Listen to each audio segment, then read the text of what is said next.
Coral reefs consist of a group or community of living organisms. Coral reefs support 25% of marine life. Organisms such as shrimp, crab, and sea slugs depend on coral reefs for protection. Humans also benefit from coral reefs because they provide food for people living near the shoreline. An example of the largest coral reef on Earth is the Great Barrier Reef. The Great Barrier Reef is located right off the coast of Australia. It extends more than 2,000 kilometers along the Queensland coast. This reef contains a great amount of marine life and over 3,000 individual reef systems. It is home to a few endangered species, such as the dugong sea cow and large green sea turtle.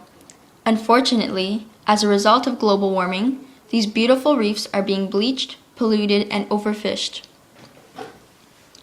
Coral bleaching is when corals experience dramatic changes under pressure. This includes changes in ocean temperature, light, or nutrients. As climate change increases, the temperature of the water becomes warmer, which causes the coral to release the mixed algae that forms in their tissues.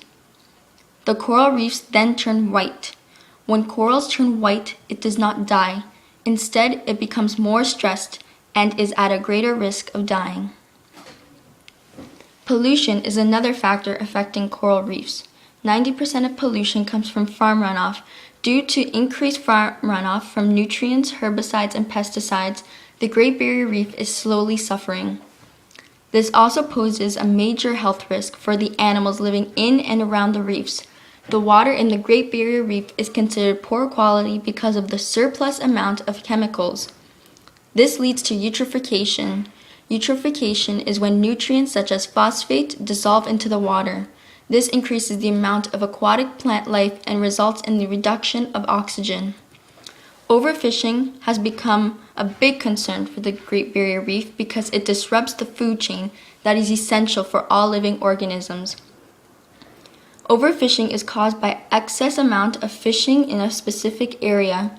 This results in the population decrease for a certain species. Overfishing of certain species that live near the coral reefs can have a huge impact on the balance and order of the ecosystem. The Great Barrier Reef will collapse if it does not contain a certain amount of nutrients, oxygen, and salt. The destruction of the Great Barrier Reef will also have a negative impact on the tourism industry. The Great Barrier Reef is a very popular tourist destination. Over 2 million people per year visit the Great Barrier Reef.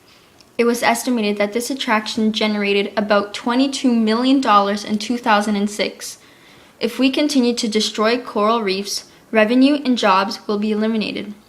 Fortunately, there are solutions to help preserve and maintain this ecosystem. The first step to protecting coral reefs is trying to recycle garbage. In order to improve the water quality, we must avoid being wasteful by keeping trash out of the oceans.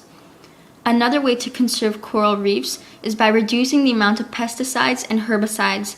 This will help with the pollution problem. Conserving water practices will also help expel wastewater.